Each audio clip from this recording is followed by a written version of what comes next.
Friends, welcome back to our channel. இன்றைக்கி நம்ம சேனலில் என்ன வீடியோ பார்க்க போகிறோம் அப்படின்னு பார்த்திங்கன்னா, நம்மளோட சப்ஸ்கிரைபர் ஒருத்தங்க கேட்டிருந்தாங்க, உங்களோட 1 வீக் ஹேர் கர் ரொட்டீன் போடுங்க சிஸ்டர் அப்படின்னு. அதை தான் பார்க்க போகிறோம்.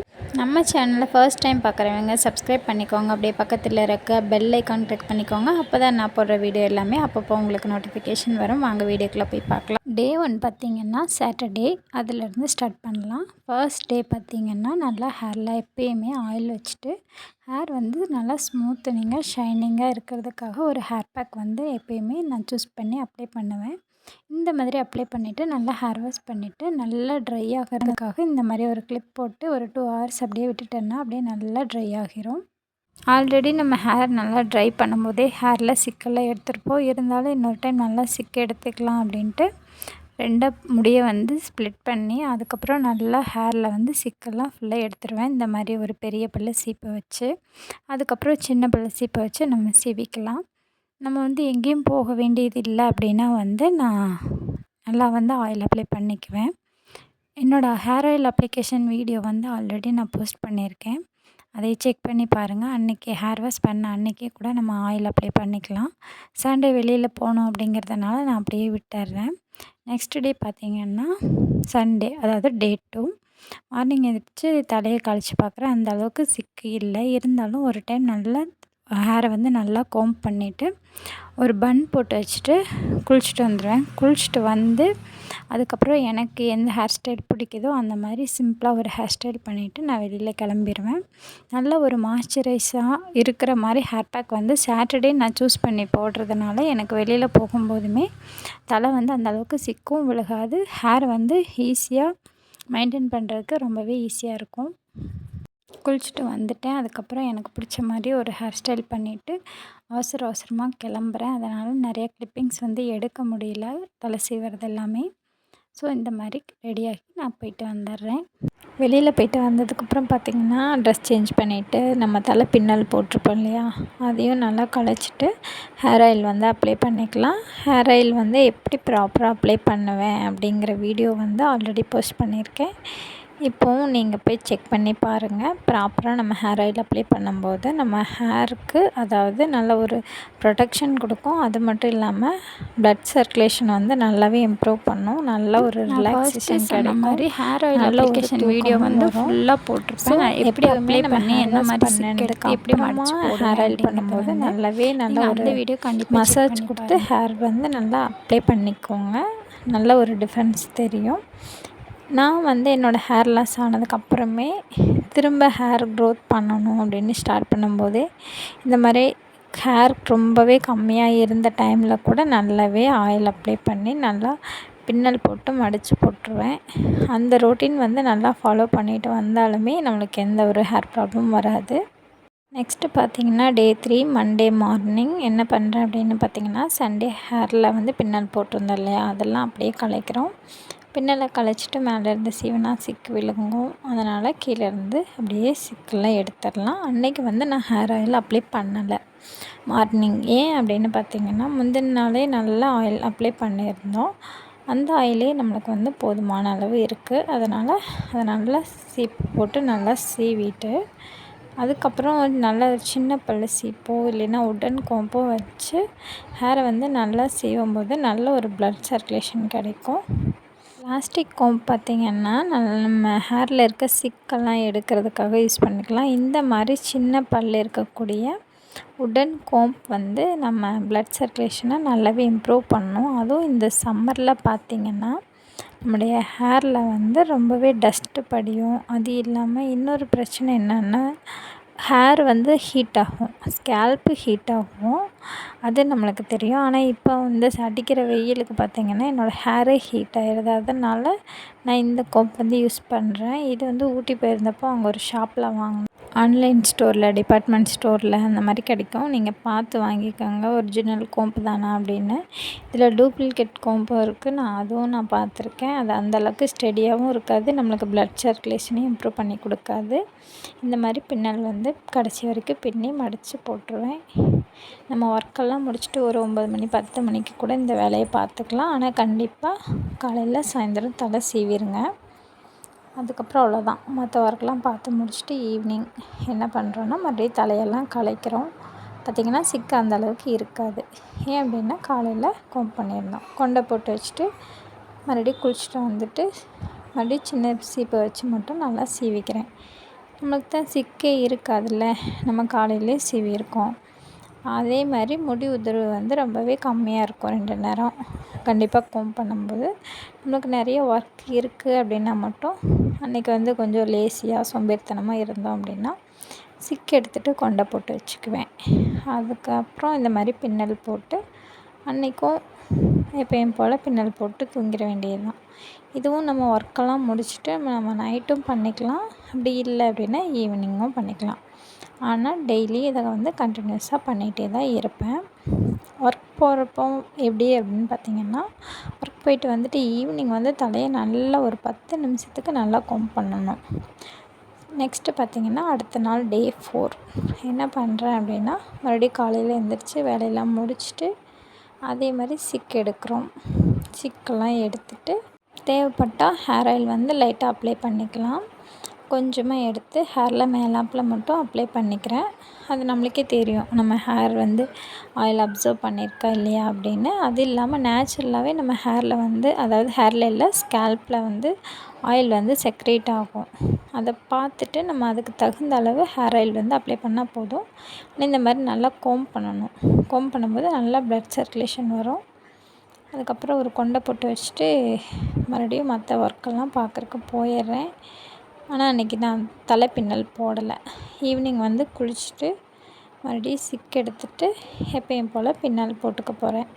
இதே தான் நான் ரொட்டீனாக பண்ணுவேன். ஆனால் வாரத்துக்கு 2 நாள் வந்து கண்டிப்பாக ஹேர் வாஷ் பண்ணிவிட்டு மற்ற நாள் எல்லாமே இந்த மாதிரி தேவைப்பட்டுச்சுன்னா ஆயில் வச்சுக்குவேன். அப்படி இல்லைன்னா கண்டிப்பாக பின்னல் போட்டுருவேன்.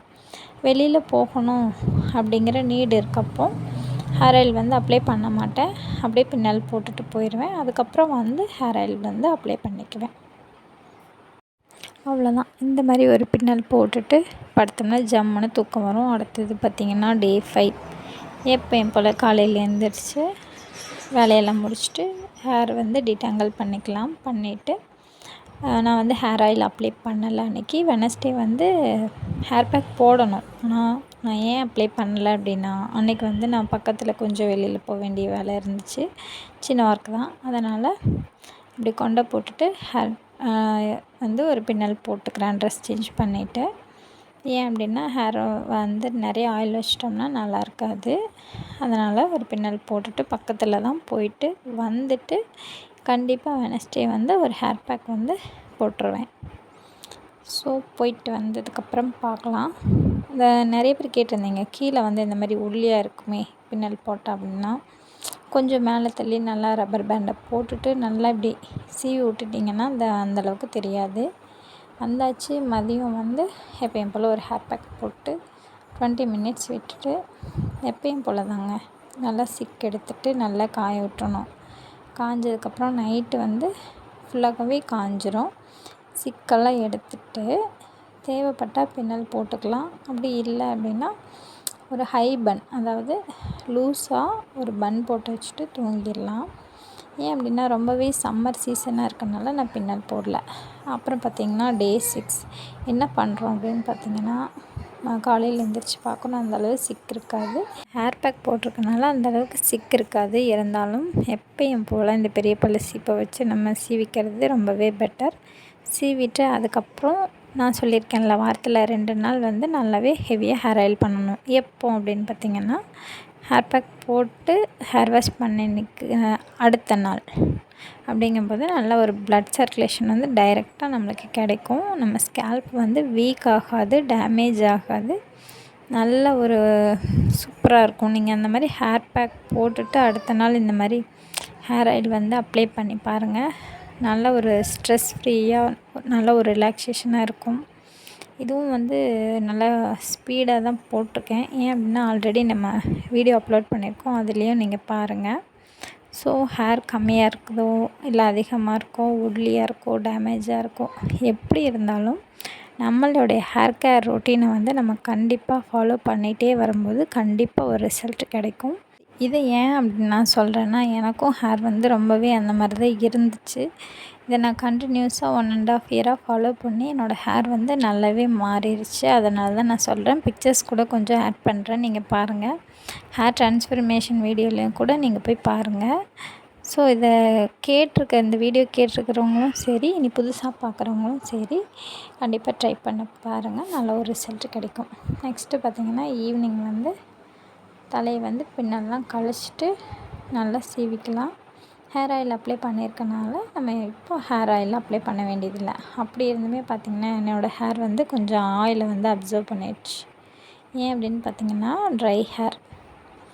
ஸோ நம்ம தலையை மட்டும் சீவி பின்னல் போட்டு மடித்து கட்டிட்டு தூங்கிடலாம். இந்த மாதிரி ப்ராப்பராக ஹேர் ஆயிலிங், ப்ராப்பரான ஃபுட் ரொட்டீன், ப்ராப்பரான ஹேர் கேர் ரொட்டீன் எல்லாமே ஃபாலோ பண்ணிட்டு வர்றப்போ இழந்த முடி வந்து கண்டிப்பாக நம்மளுக்கு திருப்பி கொண்டு வளர வைக்க முடியும். ஆனால் ஹேர் வந்து கீழே வளராது, மேலே ரூட்லேருந்து வளரும். ஸோ நம்மளுக்கு ஸ்கேல்பில் வந்து எந்த விதமான இன்ஃபெக்ஷன், டேண்ட்ரஃபோ இல்லை பேனோ, பொடுகோ, ஈரோ சம்திங் எதுவும் இல்லாமல் நம்ம பார்க்கணும். அப்படியே கண்டினியூ பண்ணும்போது நம்ம ஹேர் வந்து நல்ல ஒரு க்ரோத்தை கொடுக்கும். அவ்வளோதாங்க. பின்னல் போட்டு மடித்து கட்டிட்டு தூங்க வேண்டியது தான். ஸ்ப்ளிட் எண்ட்ஸ்லாம் இருக்குன்னா அப்பப்போ கட் பண்ணி விட்டுக்கோங்க. அதுக்கு தகுந்த மாதிரி ஹேர் பேக்லாம் போடும்போது ஸ்ப்ளிட் எண்ட்ஸ் வராது. நெக்ஸ்ட்டு பார்த்திங்கன்னா, டே 7 என்ன பண்ண போகிறோன்னா, எப்பயும் போல் சிக்கெல்லாம் எடுத்துகிட்டு தேவைப்பட்டுச்சுன்னா ஹேர் ஆயில் வந்து அப்ளை பண்ணிவிட்டு முதல்ல சொன்ன மாதிரியே தான் நல்லா ஹேரில் சிக்கு எடுத்து பின்னல் போட்டு மடித்து கட்டிடலாம். அதுக்கப்புறம் நம்ம ஒர்க்கை வந்து நம்ம பாட்டுக்கு பார்க்க ஆரம்பிச்சிடலாம். அப்புறம் வேறு என்ன அப்படின்னு பார்த்திங்கன்னா, ஹேர் வந்து நம்மளுக்கு ரூட்டில் இருந்து தான் வளருது இல்லையா? அப்போ ரூட்லேருந்து வளரும்போதே அடர்த்தியாக வளர வைக்கிறதுக்கு நம்ம ஹேர் ஃபாலிக்கல்ஸ் வந்து பெருசாகணும். அதுக்கு தான் ஹைபிஸ்கஸ் பேக்லாம் அதிகமாக போடுறது. அதே மாதிரி ஃபுட் இன்டேக்கும் நம்ம இப்போ எப்படி ஹேர் கேர் ரொட்டீன் ஃபாலோ பண்ணுறோமோ அதே மாதிரி ஃபுட் இன்டேக்கில் நல்லா கான்சன்ட்ரேஷன் பண்ணும்போது மேலேருந்தே நல்லா ஒரு அடர்த்தியாக திக்காக நம்ம ஹேர் வந்து வரும். அதுக்காக நம்மளுக்கு மெலிஞ்சு போன முடி, உடஞ்சி போகிற முடி அதை பற்றிலாம் நீங்கள் கவலைப்படாதீங்க. ஹேர் அது பாட்டுக்கு வளர ஆரம்பிச்சிடும். நெக்ஸ்ட்டு பார்த்திங்கன்னா, டேஸ் 8 எப்படிரா வந்துச்சு, 1 to 7 தானே சொன்னேன்னு நினைக்காதீங்க. லாஸ்ட் டே வந்து அதில், அதாவது சாட்டர்டே வந்து தெளிவாக காமிக்கல. அதனால் நான் நெக்ஸ்ட் டேவும் இதில் வந்து இன்க்ளூட் பண்ணிட்டேன். இந்த மாதிரி தான் ஹேரில் வந்து நல்லா ஆயில் அப்ளை பண்ணிவிட்டு ஒரு ஹேர் பேக் போட்டு ஹேர் வாஷ் பண்ணிட வேண்டியது தான். ஸோ ஃபுட் இன்டேக்கும் வந்து நல்லா கான்சன்ட்ரேஷன் பண்ணுங்கள். ஸ்ப்ளிட் எண்ட்ஸ் வராமல் பார்த்துக்கோங்க. ஹேர் கேர் வந்து ஒரு நம்மளுக்கு பிடிச்சி செய்யும்போது கண்டிப்பாக அதோட ரிசல்ட் வந்து கண்டிப்பாக நீங்கள் சக்ஸஸ் பண்ண முடியும். ஏன் அப்படின்னா, நான் வந்து எனக்கு ரொம்ப பிடிச்சி செய்கிறேன். அதனால் எனக்கு ஒரு நல்ல ரிசல்ட் வந்து கிடச்சிச்சு. இன்னொரு விஷயம் என்ன சொல்லணும்னு நினச்சேன்னா, இன்வர்ஷன் மெத்தட்னு ஒன்று இருக்கு இல்லையா? ஹேரை முன்னாடி போட்டு குனிஞ்சு நின்று நல்லா ஹேரை வந்து மசாஜ் கொடுக்கறது. அது பண்ணும்போது இன்னுமே ப்ளட் சர்க்குலேஷன் வந்து அதிகமாகும், நல்ல ஒரு எஃபெக்டிவாக இருக்கும். அது வந்து நான் காலேஜ் டைம்லலாம் பண்ணிகிட்ருந்தேன், இப்போ பண்ணுறது இல்லை. ஸோ அது கூட நீங்கள் ட்ரை பண்ணி பார்த்திங்கன்னா, நம்ம வெளியில் போகும்போது எப்படி வேணால் ஹேர் ஸ்டைல் பண்ணிக்கலாம். ஆனால் வீட்டில் இருக்கும்போது இந்த மாதிரி சிம்பிளாக ஹேருக்கு வந்து நான் ஒரு நல்ல ப்ரொடெக்ஷன் கொடுக்குற மாதிரி நம்ம ஃபாலோ பண்ணிட்டு வரப்போ வெளியில் போகும்போது நல்ல ஒரு ஹேர் ஸ்டைல் பண்ணாலே சூப்பரான ஒரு லுக் வந்து கிடைக்கும். ஸோ வீட்டில் இருக்கிறப்போ நம்ம வந்து இந்த மாதிரி ஃபாலோ பண்ணிக்கோங்க. ஃபேஷனுக்காக அப்படி இப்படின்னு சொல்லிட்டு நம்ம வீட்டில் இருக்கும்போது கூட ஹேர் ஸ்டைல் பண்ணிகிட்டு இருந்தோம் அப்படின்னா ஹேர் வந்து ரொம்பவே லாஸ் ஆயிரும். ஏன்னு சொல்கிறேன்னா, நான் ஒர்க் போகும்போதெல்லாம் முன்னாடி வந்து பஃப் வைப்பேன். அப்போ பஃப் ஹேர் ஸ்டைல்லாம் வைக்கும்போது அந்த குஷி கிளிப்லாம் குத்தி குத்தி அப்படியே ஹேர் வந்து கட்டாச்சு. அப்புறம் வந்து சரியாக சாப்பாடு வந்து வீட்டு சாப்பாடெலாம் சாப்பிடல அப்படிங்கும்போது ஹேர் லாஸ் ஆகும். ஏன்னா நல்ல ஒரு நியூட்ரிஷன் வந்து நம்ம ஹேருக்கு சப்ளை ஆகியிருக்காது. ஸோ அதனால தான் சொல்கிறேன், ஒரு நல்ல நியூட்ரிஷன் வந்து எடுத்துக்கோங்க. குழந்தைங்களுக்குமே வந்து சின்ன வயசுலேருந்தே நல்ல ஒரு ப்ரோட்டீன், அயன், பயோட்டின் இது எல்லாமே இருக்க ஃபுட் வந்து கொடுங்க. அதே மாதிரி வைட்டமின் சி, அயனை வந்து அப்சர்வ் பண்ணுறதுக்காக வைட்டமின் சி இருக்க மாதிரி கொய்யாப்பழம், ஆரஞ்சு பழம், அப்புறம் இம்பார்ட்டண்ட்டாக என்ன சொல்கிறேன்னா, ஒரு லெமன் ஜூஸ், டெய்லி ஒரு லெமன் ஜூஸ் குடிங்க. குழந்தைங்களுக்கும் கொடுங்க. ஹேருக்கு வந்து சூப்பராக வளரும். இது பர்சனலாக நான் வந்து நல்லா ஒரு எக்ஸ்பீரியன்ஸ் பண்ணியிருக்கேன், அதனால் சொல்கிறேன். அதே மாதிரி நிறைய வாட்டர் குடிங்க, பாடி வந்து நல்ல ஒரு ஹைட்ரேட்டிங்காக வச்சுக்கோங்க. இந்த வீடியோ சம்மந்தமாக ஏதாவது டவுட் இருக்குது, இல்லை நெக்ஸ்ட் ஏதாவது வீடியோ வேணும் அப்படின்னா கண்டிப்பாக நீங்கள் கேளுங்க. நான் வந்து கூடிய சீக்கிரம் போடுறதுக்கு ட்ரை பண்ணுறேன். இந்த வீடியோவை போடுறதுக்கு ரொம்பவே டிலே ஆகிடுச்சு, ஏன்னா கண்டினியூஸாக 7 டேஸ் அப்படிங்கும்போது அதை எடுக்கிறதுக்கு எனக்கு கொஞ்சம் டைம் ஆகும். அதனால தான் விட்டு விட்டு எடுக்கலாம். கண்டினியூஸாக எடுத்துமே கொஞ்சம் வீடியோ லென்த்தாக இருந்துச்சு, அதை எடிட் பண்ணி கொஞ்சம் ஸ்பீடாக போடுறதுக்கு கொஞ்சம் லேட் ஆகிடுச்சு. ஸோ வீடியோ பிடிச்சிருந்தேன்னா கண்டிப்பாக நீங்கள் ஒரு லைக் கொடுத்துக்கோங்க. நீங்கள் லைக் கொடுக்கும்போது எவ்வளோ பேருக்கு இந்த வீடியோ வந்து பிடிச்சிருக்கு, யூஸ்ஃபுல்லாக இருக்குது அப்படிங்கிறது வந்து நான் தெரிஞ்சுக்க முடியும். அதுக்காக இந்த ஹேர் பேக் வந்து அன்றைக்கி என்ன போட்டிருக்கேன்னா, ஹெர்பல் பேக் வந்து வீட்டில் நானே ரெடி பண்ணியிருந்தேன். ஏன் அப்படின்னா எல்லா டைமும் எல்லா பொருளும் நம்ம கலெக்ட் பண்ணிகிட்ருக்க முடியாது. அதனால் கிடைக்கிற டைம் நல்லா வெயிலில் காய வச்சு பவுட்ரு பண்ணி இன்ஸ்டண்ட்டாக ரெடி பண்ணி போட்டிருந்தேன். அதுவுமே சூப்பரான ரிசல்ட் கொடுத்துருக்கு. ஸோ இந்த மாதிரி ஹேர் பேக்கு, ஹேர் ஆயில் இது எல்லாமே ட்ரை பண்ணேன். உங்களுக்கு சின்ன சின்ன ஃபோட்டோஸ்லாம் ஆரம்பத்தில் எனக்கு எப்படி இருந்துச்சு, எப்படி கொஞ்சம் கொஞ்சமாக வளர ஆரம்பிச்சிச்சு, ஹேர் கலருமே பார்த்திங்கன்னா வேறு கலரில் இருக்குது பார்த்திங்களா, செம்பட்டை அடித்த மாதிரி, அது எல்லாமே இந்த மாதிரி கொஞ்சம் கொஞ்சம் தான் மாறிச்சு. பின்லாம் குத்திருக்கேன் பார்த்திங்களா, ஹேர் வந்து நிற்கலை. ஏன் அப்படின்னா பாதி பாதியாக உடஞ்சி நின்றுச்சு. குட்டி குட்டி பின்லாம் வச்சு அப்படியே செக்யூர் பண்ணி கொஞ்சம் கொஞ்சமாக வளர்த்திட்டேன். ஸோ இதை பார்க்கும்போது உங்களுக்குமே ஒரு நல்ல ஒரு கான்ஃபிடென்ஸ் வரும் அப்படிங்கிற ஒரு நம்பிக்கையோடு வந்து நான் போஸ்ட் பண்ணுறேன். ஸோ கண்டிப்பாக நீங்கள் தெரிஞ்சவங்களுக்கு, இல்லை இந்த மாதிரி பிரச்சனை இருக்குது, ஆஃப்டர் டெலிவரி ரொம்ப ஹேர் ஃபால் இருக்குது அப்படின்னா இந்த மாதிரி மெத்தட்ஸ்லாம் நீங்கள் வந்து ஃபாலோ பண்ணுங்கள். பாப்பா பிறந்ததுக்கப்புறம் வந்து மேலேருந்து அப்படியே கொஞ்சம் கொஞ்சமாக அடர்த்தி வந்து இன்க்ரீஸ் பண்ணி இப்போ ஓரளவுக்கு வந்து ஒரு 2 இயர்ஸில் வளர்த்திட்டேன். இந்த மாதிரி தான் நான் வந்து பின்னல்லாம் வந்து மடித்து போடுவேன்.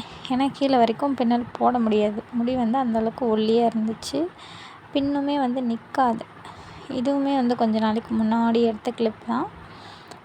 இது வந்து வேம்பலாம்பட்டை ஆயிலெலாம் யூஸ் பண்ணிட்டுருக்கப்போ எடுத்த கிளிப் தான். இந்த மாதிரி தொடர்ந்து பின்னல் போடுங்க. நம்ம சேனல் பிடிச்சிருக்கு அப்படின்னா கண்டிப்பாக லைக் பண்ணிக்கோங்க. இன்னொரு வீடியோவில் பார்க்கலாம். Bye, take care.